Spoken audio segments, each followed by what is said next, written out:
ديلير أنا تعرفت عليه بشكل يعني شخصي الآن صار تقريبا سنة، بس أعرفه من زمان، أعرف اسمه، كان يراسل لي ويكتب لي من أمريكا. يعني ديلير شخص متربي في مكان مال فنان، أبوه فنان معروف، ومتربي عينه على رؤية الأشياء الجميلة. يعني كانوا يزورون كل الفنانين العراقيين الكبار اللي هم أصدقاء سعد شاكر، فهو كان يعني صغير فيراقب كل الأشياء بفضول وحب. يعني ذائقته وعينه تمرنت على رؤية الأشياء الفنية المهمة، على لقاء الفنانين العراقيين الكبار اللي كانوا يجون زيارة إلى البيت، يعني فاق حسن، خالد رحال، وفنانين كبار آخرين. فيعني تشكلت هي هاي البيئة اللي عايش بيها، شكلت له ذائقة مهمة، يعني أجلت ظهوره كفنان يعني مستقل عن أبوه في هذه المرحلة. أنا الآن يعني شفت له أعمال مدهشة، أعتبرها فد قفزة سريعة في شغله والتطور النوعي. هو مستمد من تجاربه السابقة، يعني بعد تجربة الكولاج والمواد المختلفة أيضا ما زال هو يشتغل بنفس الاتجاه ونفس الروحية، بس بحس آخر أكثر توتر بعد ما يعني رجع لبغداد واصطدم في رؤية الواقع بشكله الحقيقي المرير في الأشهر الأخيرة. فتكونت عدة نقلة مهمة في شغله، يعني أنا عندي ثقة بها كبيرة أنه راح تتطور بعد أكثر وتشكل منعطف مهم في حياته وفي تجربته الفنية كفنان عراقي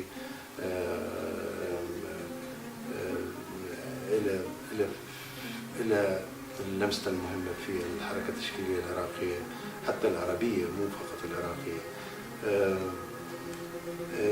ديلير كصديق اكتشافي إلى مهم جدا، وأنا جدا مسرور تعرفت عليه، لأنه أعتبره هو مو كصديق فقط صديق عادي، وإنما كفنان صديق أو صديق فنان.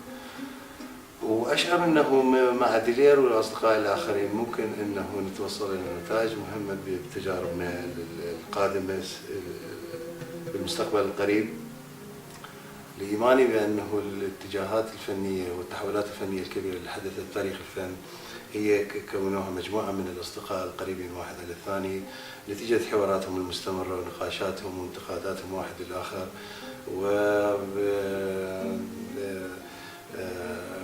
تفكيرهم باتجاه واحد هو صناعة فن جديد مثير للآخرين ومغاير للتجارب السابقة.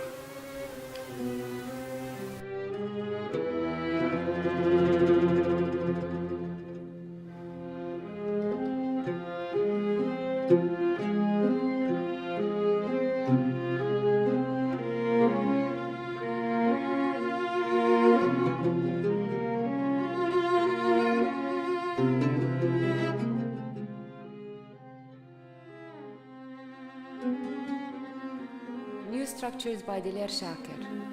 Since moving back to his native Iraq and Jordan, Delair Shaker's work took a sudden turn.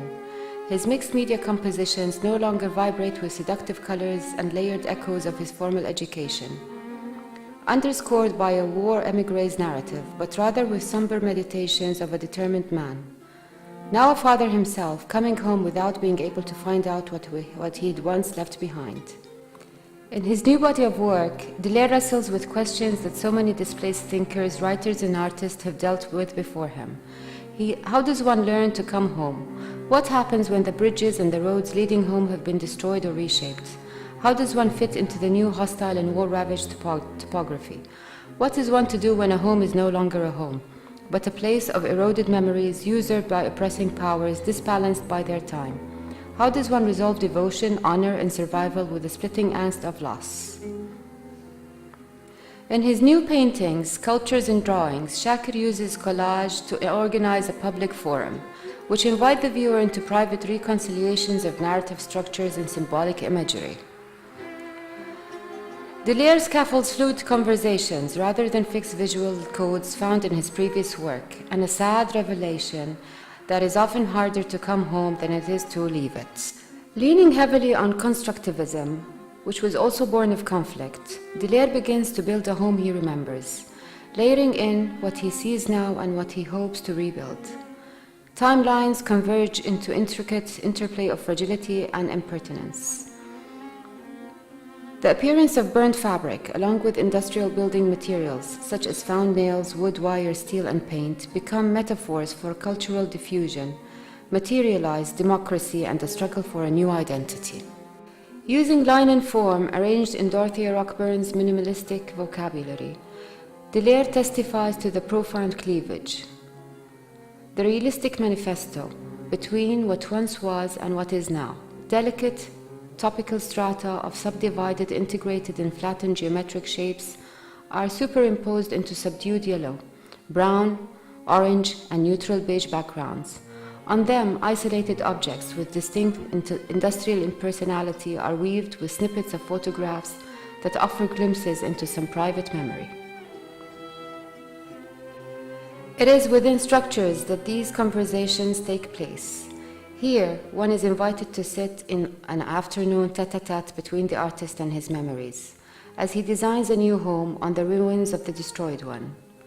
While the fading sun illuminates the rubble, dust and billowing smoke still settling around him. All of a sudden, one begins to see an idea for a new building, with its bricks, ladders, keys, windows, and roof, dovetailing the peeling paint, implosions of dark stains, and references to time past. For the first time, Delair uses line as an irreducible and explicit medium in order to lead the eye around a composition, while indicating and insisting on a decisive and forceful manner. Some paintings relate to Solomon Lewitt's meditative cross-hatchings, open modular forms and progression.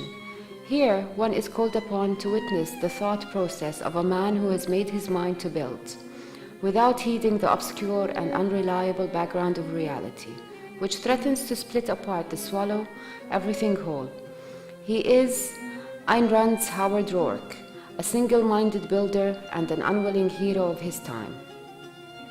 As a result, Delair Shakir's new structures become quite promulgations for a future to be built on a smoldering ruins of the past, while paying homage to the dazzle of tragedy, romanticism, which seep into one's memory with time.